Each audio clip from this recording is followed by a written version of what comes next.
പറയുമ്പോൾ ഈ മോദി കീവ് സന്ദർശിക്കാൻ പോവുകയാണ് എന്നൊരു വാർത്ത വരുന്നുണ്ട്. അതായത് ഈ റഷ്യ ഉക്രൈൻ യുദ്ധം ഇപ്പോഴും തീർന്നിട്ടില്ല, അത് ഇങ്ങനെ നടന്നുകൊണ്ടിരിക്കുന്ന സമയത്താണ് അദ്ദേഹം കീവ് സന്ദർശിക്കാൻ പോകുന്നത്. അത് എങ്ങനെയാണ് നിർണായകമാണ്, ഈ യുദ്ധത്തിൽ എങ്ങനെ അത് നിർണായകമാകും? അത് അപ്പോൾ കീവ് സന്ദർശിക്കാൻ പോകുന്ന വാർത്ത ആദ്യം തന്നെ സ്ഥിരീകരിച്ചിട്ടില്ല. ഇന്ത്യൻ ഗവൺമെൻറ്റോ അല്ലെങ്കിൽ ഉക്രൈൻ ഗവൺമെൻറ്റോ സ്ഥിരീകരിച്ചിട്ടില്ല. പക്ഷേ ഉക്രൈൻ അംബാസഡർ മോദി സന്ദർശിക്കുന്നു എന്നുള്ള രീതിയിലേക്ക് ഒരു എക്സിൽ ഒരു പോസ്റ്റോ ട്വീറ്റോ ചെയ്തിട്ടുണ്ട്. ഓഗസ്റ്റ് 24 സന്ദർശിക്കുന്നത്. അതെ, മോദിക്ക് സ്വാഗതം. ഓഗസ്റ്റ് 24 എന്നുള്ള ഒരു ഡേറ്റ് പറഞ്ഞിട്ടില്ല. സ്പെസിഫിക് ആയിട്ട് ഓഗസ്റ്റിലെ 3-ാമത്തെ ആഴ്ചയോ അല്ലെങ്കിൽ അവസാനത്തെ ആഴ്ചയോ സന്ദർശിക്കും എന്നാണ് പറഞ്ഞിട്ടുള്ളത്. ഇതിൻ്റെ പ്രസക്തി എന്ന് പറയുന്നത് ഇന്ത്യക്കും ഒരുപോലെ പ്രസക്തിയാണ്, അതുപോലെ ഉക്രൈനും റഷ്യയ്ക്കും ഒരുപോലെ പ്രസക്തിയാണ്. ഇന്ത്യക്ക് എങ്ങനെയാണ് ഇത് പ്രസക്തിയാവുന്നതെന്ന് ചോദിച്ചു കഴിഞ്ഞാൽ മോദി മൂന്നാം മോദി സർക്കാർ വന്നതിന് ശേഷം ആദ്യമായിട്ട് മോദി പോയ രാജ്യങ്ങളിലൊന്ന് റഷ്യയാണ്. അപ്പോൾ റഷ്യയിലേക്ക് പോയിരുന്ന അതേ ദിവസമാണ് റഷ്യ ഉക്രൈനിലെ ഒരാശുപത്രിയിൽ ബോംബിടുന്നത്, മിസൈൽ ഇടുന്നത്. അത് റഷ്യ അതിനെ നിരാകരിച്ചിട്ടുണ്ട്. ഉക്രൈൻ അത് റഷ്യയുടെ മേലിലേക്ക് ഇതേപോലെ കുറ്റം, നിങ്ങളാണ് ബോംബിട്ടത് എന്ന് പറയുമ്പോഴത്തേക്കും റഷ്യ ഞങ്ങളല്ല, അത് ഉക്രൈൻ്റെ തന്നെ ഒരു എയർ സ്ട്രൈക്ക് തിരികെ വന്ന് ഹോസ്പിറ്റലിലേക്ക് വീണതാണ് എന്നൊക്കെ ഉള്ള ഒരു കൗണ്ടർ ആരോപണങ്ങളൊക്കെ റഷ്യ ഉന്നയിക്കുന്നുണ്ട്. അപ്പോൾ അതേ ദിവസം തന്നെ റഷ്യ ഇതുപോലൊരു അറ്റാക്ക് നടത്തിയത് മോദി ആ ദിവസം റഷ്യയിലുള്ള ദിവസം തന്നെയായിരുന്നു. അപ്പോൾ അത് മോദിക്കൊരു ക്ഷീണമായി എന്നുള്ള രീതിയിലേക്ക് അമേരിക്കയും അതുപോലുള്ള രാജ്യങ്ങളുമൊക്കെ തന്നെ ഇങ്ങനെ ഒരു സാഹചര്യത്തിലും ഇന്ത്യ റഷ്യ തള്ളിപ്പറഞ്ഞിട്ടില്ല എന്നുള്ള ഒരു നെറേറ്റീവ് അവർക്ക് പുഷ് ചെയ്യാനായിട്ട് കഴിയും. ഇപ്പോൾ യുദ്ധം 2022 ഫെബ്രുവരിയിൽ തുടങ്ങിയ യുദ്ധമാണ്. അപ്പോൾ 2 വർഷമായിട്ടും റഷ്യയുടെ ഈ അഗ്രസീവ് നേച്ചറിനെ കൗണ്ടർ ചെയ്യാത്ത അല്ലെങ്കിൽ അതിനെ അപലപിക്കാത്ത രണ്ട് രാജ്യങ്ങളേ ഉള്ളൂ. ഒന്ന് ചൈനയും ഒന്ന് ഇന്ത്യയുമാണ്. ഈ 2 രാജ്യങ്ങളാണ് റഷ്യ ഇതുവരെ പ്രതിസ്ഥാനത്ത് നിർത്താത്തത്.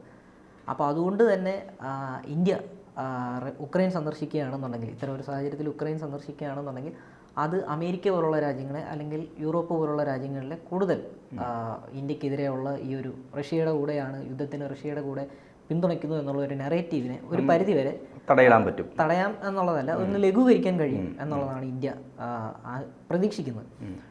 അപ്പോൾ അതുമാത്രമല്ല, ഇന്ത്യക്ക് പുട്ടിനുമായിട്ടുള്ള ബന്ധം, പുട്ടിനുമായിട്ടുള്ള ബന്ധം വെച്ചിട്ട് വലിയ രീതിയിൽ എന്തെങ്കിലും ഒരു സൊല്യൂഷൻ, യുദ്ധം നിർത്തുന്നതിനെ കുറിച്ചുള്ള ഒരു ചർച്ച, അതെ, എന്തെങ്കിലും ഒരു സൊല്യൂഷൻ കാണാൻ കഴിയും എന്ന് ഉക്രൈൻ കാര്യമായിട്ട് വിശ്വസിക്കുന്നുണ്ട്. അത് യുദ്ധം തുടങ്ങിയ സമയത്ത് തന്നെ അവർക്ക് അങ്ങനെ ഒരു എന്താ പറയുന്ന ഒരു മുൻവിധി ഉണ്ടായിരുന്നു. ഇപ്പോൾ യുദ്ധം തുടങ്ങി ഏതാണ്ട് 1-2 ആഴ്ച കഴിഞ്ഞപ്പോൾ തന്നെ ഉക്രൈൻ്റെ അന്നത്തെ വിദേശകാര്യമന്ത്രി മോദി ഇടപെടണം എന്ന് കാര്യമായിട്ടന്ന് റിക്വസ്റ്റ് ചെയ്തിരുന്നു. അന്ന് മോദി പുട്ടിനെ എന്തോ വിളിക്കുകയും മറ്റോ ചെയ്തിരുന്നു. അതുപോലെ തന്നെ സെലൻസ്കിയും വിളിക്കുകയും മറ്റോ എന്തോ ചെയ്തിരുന്നു. പക്ഷേ അതിനുശേഷം വലിയ ഫർദറായിട്ട് കാര്യങ്ങളൊന്നും മൂവ് ചെയ്തിട്ടില്ല. പൊതുവേ നമ്മളിപ്പോൾ ഇൻസൈഡ് എന്ത് നടന്നു എന്നുള്ളത് നമുക്കറിയില്ല, ഡിപ്ലോമാറ്റിക്കലി എന്തൊക്കെ കാര്യങ്ങൾ നടന്നു എന്നുള്ളത് നമുക്കറിയാൻ വഴിയില്ല. പക്ഷേ പൊതുവേ പറയുന്നൊരു കാര്യം, ഇന്ത്യ വലിയ രീതിയിൽ റഷ്യയെ പ്രതിരോധത്തിലാക്കിക്കൊണ്ട് ഉക്രൈന് സപ്പോർട്ട് ചെയ്ത് നിൽക്കുന്നുമില്ല, എന്നാൽ പിന്നെ യുദ്ധത്തിൽ വലിയ രീതിയിലേക്ക് പിന്തുണച്ചുകൊണ്ട് നിൽക്കുന്നുമില്ല എന്നുള്ള ഒരു സ്റ്റേജിലാണ് ഇന്ത്യ ഇപ്പോൾ നിൽക്കുന്നത്. നമ്മൾ പണ്ട് കാലം മുതലേ പിന്തുടർന്ന് വരുന്ന ഒരു ചേരി ചേരാ നയമുണ്ടല്ലോ, അതാണ്. പക്ഷേ എന്നാലും നമ്മളൊരു പ്രോ റഷ്യ സ്റ്റാൻഡ് എടുക്കുന്നു എന്നുള്ളത് തന്നെയാണ് പാശ്ചാത്യ മാധ്യമങ്ങളും അതുപോലെ തന്നെ ഇന്ത്യൻ മാധ്യമങ്ങളുടെ ഒരു പക്ഷം വരെയും പറയുന്നത്. അതിൽ ശരിയുണ്ട്, നമുക്ക് തെറ്റ് പറയാൻ പറ്റുന്നില്ല. കാരണം ഇന്ത്യ ഈ നിമിഷം വരെ റഷ്യയെ അപലപിച്ചിട്ടില്ല. അപ്പോൾ ചെന്ന് ചെറിയ രീതിയിലുള്ള പ്രസംഗങ്ങൾ, അതുപോലെ യുദ്ധം നിർത്തണം, അതുപോലെ വെടികൾ നിർത്തണം, വെടിക്കോപ്പുകൾ നിർത്തണം എന്നൊക്കെ പറയുന്നുണ്ടെങ്കിലും അത് വലിയ രീതിയിലുള്ള സാധാരണ എല്ലാ രാഷ്ട്ര നേതാക്കളും ചെയ്യുന്ന കാര്യം തന്നെയാണ്. അതിനപ്പുറത്തേക്കൊന്നും മോദിയും പറഞ്ഞിട്ടില്ല എന്ന് തന്നെയാണ് എൻ്റെ വിശ്വാസം. അതായത് ഈ യുദ്ധം അവസാനിപ്പിക്കുക എന്നുള്ളത് എല്ലാവരുടെയും ആഗ്രഹമാണല്ലോ. റഷ്യയും ഉക്രൈനും ആഗ്രഹിക്കുന്നു ഇല്ലയോ എന്നുള്ളതിനപ്പുറം മറ്റെല്ലാവരും, അത് ഈ ലോകക്രമത്തെ തന്നെ മാറ്റിയിട്ടുണ്ട്. യുദ്ധത്തിൻ്റെ ആദ്യ നാളുകളിലൊക്കെ നമുക്കറിയാം. പക്ഷെ പിന്നീട് ഇപ്പോൾ അതിന് ഓരോ രാജ്യങ്ങളും ഇടപെട്ടാലും അതെങ്ങനെയാണ് അതിൻ്റെ പരിസമാപ്തി, ഇപ്പോൾ അമേരിക്ക ഇടപെടണം എന്ന് ആഗ്രഹിക്കുന്ന ആളുകളുണ്ടാവും. ട്രംപ് വന്നു കഴിഞ്ഞാൽ യുദ്ധം അവസാനിക്കും എന്ന് വിചാരിക്കുന്ന ആളുകളുണ്ട്. മോദിയുടെ ഇടപെടൽ ഈ പറയുന്ന കാര്യക്ഷമമായി അദ്ദേഹം ഇടപെടും എന്ന് തന്നെയാണോ വിചാരിക്കുന്നത്? അതിനെക്കുറിച്ച് പറയുന്നതിന് മുമ്പായിട്ട് ഈ അമേരിക്ക ബൈഡൻ്റെ കാലത്താണല്ലോ ഇതെല്ലാം സംഭവിക്കുന്നത്, ഈ ഒരു യുദ്ധം എല്ലാം വരുന്നത്. പൊതുവേ ബൈഡൻ വന്നതിന് ശേഷമാണ് ഈ ഇസ്രായേൽ ഹമാസിൻ്റെ പ്രശ്നം ഒരു യുദ്ധം എന്നുള്ള രീതിയിലേക്ക് ഷിഫ്റ്റ് ആവുന്നതും അതുപോലെ തന്നെ ഉക്രൈൻ റഷ്യ കോൺഫ്ലിക്റ്റ് വരുന്നത്. അത് ഉക്രൈൻ നാറ്റോ സഖ്യത്തിൽ അംഗത്വം എടുക്കാൻ പോകുന്നു എന്നുള്ള ഒരു പ്രചാരണം വന്നതിന് ശേഷമാണ് റഷ്യ ഇത്രയും അഗ്രസീവായിട്ട് ഉക്രൈനെതിരെ ഈ ഒരു വാർ ഫ്രണ്ട് തുറക്കുന്നത്, യുദ്ധമായിട്ട് തന്നെ ചെയ്യുന്നത്. അപ്പോൾ അമേരിക്കയ്ക്ക് നാറ്റോ സഖ്യത്തിൽ അമേരിക്ക ഒരു പ്രധാനപ്പെട്ട ഒരു ഭാഗമായതുകൊണ്ട് തന്നെ ഉക്രൈനെ പിന്തുണയ്ക്കേണ്ട ആവശ്യമുണ്ട്. അപ്പോൾ അമേരിക്കയും കൂടി ബാക്ക് ചെയ്തുകൊണ്ടുള്ള, അമേരിക്കയും കൂടി സപ്പോർട്ട് ചെയ്തുകൊണ്ടുള്ള ഒരു യുദ്ധമാണ് സത്യത്തിൽ ഇവിടെ നടക്കുന്നത്. അമേരിക്ക ഉക്രൈന് ആയുധങ്ങളും അതുപോലെ തന്നെ ഡ്രോണുകളും മറ്റു സംവിധാനങ്ങളെല്ലാം ചെയ്യുന്നുണ്ട്. അപ്പോൾ പെട്ടെന്ന് ഒരു പിന്മാറ്റം റഷ്യക്ക് സാധ്യമല്ല. കാരണം അവർ തത്വത്തിൽ ഉക്രൈനുമായിട്ടാണ് യുദ്ധം ചെയ്യുന്നതെന്നുണ്ടെങ്കിലും അവർക്കറിയാം ഇതിൻ്റെ പുറകിൽ അമേരിക്കയും അതുപോലെ അമേരിക്കയുമായിട്ട് ബന്ധമുള്ള മറ്റു യൂറോപ്യൻ ശക്തികളാണെന്നൊക്കെ അറിയാം. അപ്പോൾ അതുകൊണ്ട് അമേരിക്കയ്ക്ക് പെട്ടെന്ന് ഇതിലൊരു പിന്മാറ്റം സാധ്യമല്ല, റഷ്യക്ക് പിന്മാറ്റം സാധ്യമല്ല. രണ്ടാമത്തെ കാര്യം എന്ന് പറയുന്നത്, ട്രംപ് യുദ്ധം തുടങ്ങിയപ്പോൾ തന്നെ പറയുന്നുണ്ട് പുടിനുമായിട്ട് സംസാരിക്കാം, ഞാൻ ഈ പ്രശ്നം പരിഹരിക്കാം എന്നൊക്കെയുള്ള. പക്ഷെ അദ്ദേഹം അത് സ്ഥിരം പറയാറുള്ള കാര്യം തന്നെയാണ്. പണ്ട് നമ്മുടെ കാശ്മീർ വിഷയം വന്നപ്പോഴും അദ്ദേഹം പറഞ്ഞിട്ടുള്ളത്, ഞാൻ ഇമ്രാൻഖാനുമായിട്ട് സംസാരിക്കാം, മോദിയായിട്ട് സംസാരിക്കാം, അങ്ങനെ പരിഹരിക്കുക എന്നുള്ളത് തന്നെയാണ്. ട്രംപ് അത് എത്രത്തോളം പക്ഷേ അതിനകത്തൊരു വലിയ വ്യത്യാസമുള്ള ഈ ഇമ്രാൻഖാൻ്റെ വിഷയം അല്ല, ഈ ട്രംപും ഈ പുടിനും തമ്മിൽ അടുത്ത ബന്ധമുണ്ട്. കാരണം പലപ്പോഴും നമ്മൾ ആ ഇലക്ഷനിലൊക്കെ പറഞ്ഞിട്ടുള്ളത് റഷ്യ സ്പോൺസർ ചെയ്യുന്ന പ്രസിഡന്റാണ്. കാരണം ഇദ്ദേഹം വലിയ വ്യവസായി ബിസിനസ്സുകാരൻ എന്നുള്ള രീതിയിൽ തന്നെ പുടിനുമായി അടുത്ത ബന്ധം പുലർത്തുന്ന, റഷ്യ ആഗ്രഹിക്കുന്നതും ഈ എന്താണ് ട്രംപ് വരണം എന്നാണ് ആഗ്രഹിക്കുന്നത്. അതിന്റെ കാരണം ട്രംപ് അനാവശ്യ കാര്യങ്ങളിൽ ഇടപെടാറില്ല എന്നുള്ളതാണ്. ട്രംപ് അനാവശ്യ കാര്യങ്ങളിൽ ഇടപെട്ട് മറ്റൊരു രാജ്യത്തിന്റെ കാര്യങ്ങളിൽ അങ്ങനെ ഇടപെട്ട് വഷളാക്കി ഇതുപോലെ ഒരു സ്വഭാവമുള്ള ഒരാളല്ല. അപ്പം അതുകൊണ്ട് തന്നെ അദ്ദേഹത്തുമായിട്ട് വലിയ ലോകരാജ്യങ്ങളിലെ മറ്റു രാജ്യങ്ങളിലെ നേതാക്കന്മാർക്കൊന്നും വലിയ രീതിയിൽ എതിർപ്പില്ല. അപ്പോൾ പക്ഷേ അദ്ദേഹം ചില സമയങ്ങളിൽ ഇതുപോലെ അനാവശ്യമായിട്ടുള്ള വാഗ്ദാനങ്ങളൊക്കെ തരാറുണ്ട്. അതുപോലെ തന്നെ ആ രാജ്യങ്ങൾ അങ്ങനെ തന്നെ സ്റ്റേബിൾ ചെയ്ത് നിൽക്കാറുണ്ട്. ഇപ്പോൾ സാർ പറഞ്ഞതുപോലെ ട്രംപുമായിട്ട് മാത്രമല്ല മോദിയുമായിട്ടും പുടിന് വലിയ രീതിയിൽ നല്ല മികച്ച വ്യക്തിബന്ധമുണ്ട്.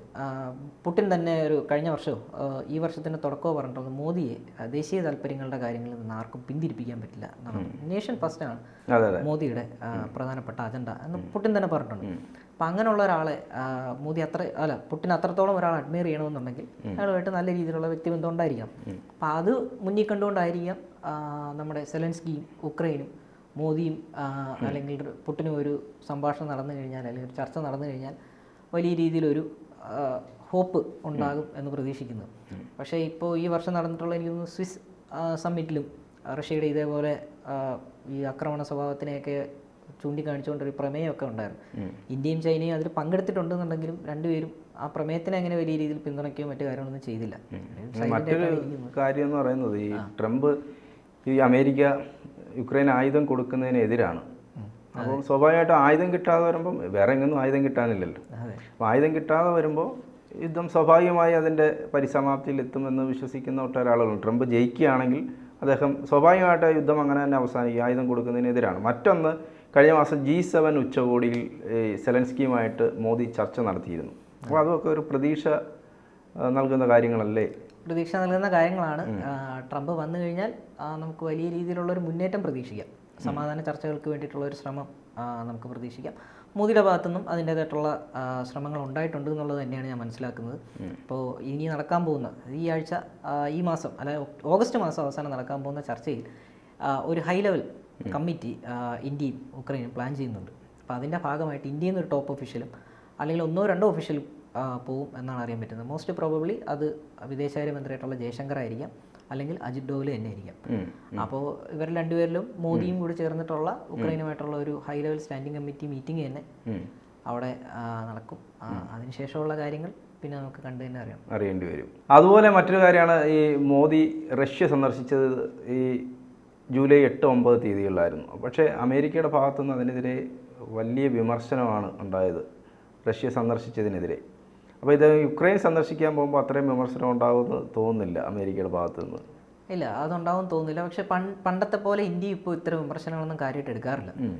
ഇന്ത്യയുടെ വഴി വെട്ടിത്തെളിച്ച് സാറ് ശ്രദ്ധിച്ച് ചോദിച്ചു കഴിഞ്ഞാൽ മതി. ഇപ്പോൾ ഈ വിമർശനം ബൈഡൻ കഴിഞ്ഞ ഡിസംബറിലോ എന്തോ ഉന്നയിച്ചു, ഇന്ത്യ ഒരു പ്രോ റഷ്യൻ സ്റ്റാൻഡ് എടുക്കുന്നു എന്നുള്ളത് ബൈഡൻ തന്നെ നേരിട്ട് പറഞ്ഞു. പക്ഷേ ഇന്ത്യ അതിനെ കാര്യമായിട്ട് എടുത്തില്ല എന്ന് മാത്രമല്ല, ഞങ്ങൾ ഒരു സ്വതന്ത്രമായിട്ടുള്ള രാജ്യമാണ്, ഞങ്ങൾക്ക് എന്ത് തീരുമാനം എടുക്കണമെന്നുള്ളത് ഞങ്ങൾക്ക് വ്യക്തമായിട്ട് അറിയാം. അതിന് പുറമേ നിന്നുള്ള മറ്റ് രാജ്യങ്ങളുടെ ഇടപെടലുകളോ അല്ലെങ്കിൽ മറ്റു കാര്യങ്ങളോ ഒന്നും ആവശ്യമില്ല എന്നുള്ള രീതിയിലാണ് പൊതുവെ ഇന്ത്യയുടെ ഇപ്പോഴത്തെ നിലപാട്. ഞാൻ സാറിനോട് നേരത്തെ പറഞ്ഞതുപോലെ ട്രംപ് ഇമ്രാൻഖാനുമായിട്ടും മോദിയുമായിട്ടും മധ്യസ്ഥത നിന്നുകൊണ്ട് കാശ്മീർ പ്രശ്നം പരിഹരിക്കാം എന്നൊരു സൊല്യൂഷൻ കാശ്മീർ വിഷയം വന്നപ്പോൾ വെച്ചിട്ടുണ്ടായിരുന്നു.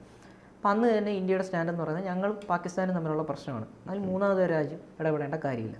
ഇത് തന്നെ ഗാൽവൻ ക്ലാഷ് ചൈനയുമായിട്ടുള്ള പ്രശ്നം വന്നപ്പോഴും അമേരിക്ക അപ്പോഴും മുന്നോട്ട് വെച്ചു, ഞങ്ങൾ വേണമെങ്കിൽ ഇടപെടാം എന്നുള്ള രീതിയിലേക്ക് വെച്ചു. പക്ഷെ അപ്പോഴും ഇന്ത്യ പറഞ്ഞത് ഞങ്ങൾ രണ്ട് രാജ്യങ്ങൾ തമ്മിലുള്ള പ്രശ്നമാണ്, ഞങ്ങൾക്ക് അതെങ്ങനെ പരിഹരിക്കണം എന്നുള്ളത് അറിയാം, ഞങ്ങളത് പരിഹരിച്ചുകൊണ്ടിരിക്കുകയാണ്. ഇതാണ് ഇപ്പോഴത്തെ ഇന്ത്യയുടെ ഒരു നിലപാട്. ഇപ്പോൾ സാർ പറഞ്ഞ ഈ ഒരു റഷ്യൻ സന്ദർശനത്തിനുള്ള വിമർശനവും 2 ആഴ്ചയോ മുമ്പ് ആണ് വന്നത്. അപ്പോൾ അതിനും ഇന്ത്യയുടെ നിലപാട് ഇതാണ്: ഞങ്ങൾ സ്വതന്ത്രമായിട്ടുള്ള രാജ്യമാണ്, ഞങ്ങൾക്ക് എന്ത് തീരുമാനം എടുക്കണമെന്നുള്ളത് ഞങ്ങൾക്കറിയാം, ഞങ്ങൾക്ക് എന്ത് പ്രതികരിക്കണമെന്നുള്ളത് ഞങ്ങൾക്കറിയാം. അത് വേറൊരാൾ പറയേണ്ട കാര്യമില്ല എന്നുള്ള രീതിയിൽ തന്നെയാണ് ഇന്ത്യ പറയുന്നത്. പക്ഷെ അങ്ങനെ പറയുമ്പോഴും ഇന്ത്യ അമേരിക്കയെ കൂടി ഒന്ന് പരിഗണിച്ചുകൊണ്ട് നടത്തുന്ന ഒരു സന്ദർശനമാണ് ഉക്രൈൻ സന്ദർശിക്കുന്നത്. ഇപ്പോൾ സോവിയറ്റ് യൂണിയൻ വിഭജിക്കപ്പെട്ടതിന് ശേഷം ഉക്രൈൻ സന്ദർശിക്കുന്ന ആദ്യത്തെ പ്രധാനമന്ത്രി കൂടിയാണ് മോദി. അപ്പോൾ അതും കൂടി നമ്മൾ കണക്കിലെടുക്കണം. അപ്പോൾ അങ്ങനെ ഒരു ആംഗിളും കൂടി ഇതിൻ്റെ മറുപുറത്ത് നടക്കുന്നുണ്ട് എന്നുള്ളതാണ് വാസ്തവം. പിന്നെ സ്വാഭാവികമായിട്ട് നമ്മളിപ്പോൾ G7 കണ്ടപ്പോൾ തന്നെ സെലൻസ്കി ഇങ്ങനെ ഒരു ആവശ്യം ഉന്നയിച്ചതാണ്, സന്ദർശിക്കണം എന്നുള്ളത്. അതിൻ്റെ പ്രധാനപ്പെട്ട കാരണം ഇന്ത്യ ഗ്ലോബൽ സൗത്തിലെ ഏറ്റവും പ്രധാനപ്പെട്ട രാജ്യങ്ങളിൽ ഒന്നാണ്. എക്കോണമിയിലായാലും സൈനിക ശക്തിയുടെ കാര്യത്തിലായിരുന്നാലും ഡിപ്ലോമാറ്റിക്കലി ആയിരുന്നാലും ഇന്ത്യ വലിയൊരു ശക്തിയാണ്. അപ്പോൾ അങ്ങനെ ഒരു രാജ്യത്തിനെ കൊണ്ടുവന്ന് ആ രാജ്യത്തിൻ്റെ പ്രധാനമന്ത്രിയുടെ പിന്തുണ ഉറപ്പിക്കുക എന്ന് പറഞ്ഞു കഴിഞ്ഞാൽ ഗ്ലോബൽ സൗത്ത്, അത് ഏഷ്യയിലെ ഗ്ലോബൽ സൗത്ത് രാജ്യങ്ങളുടെ ഒരു പ്രധാനപ്പെട്ട പിന്തുണ ഉറപ്പിക്കുക എന്നുള്ളത് തന്നെയാണ്. ചൈന ഒരു പ്രോ റഷ്യൻ സ്റ്റാൻഡ് എടുത്തിരിക്കുകയാണ്.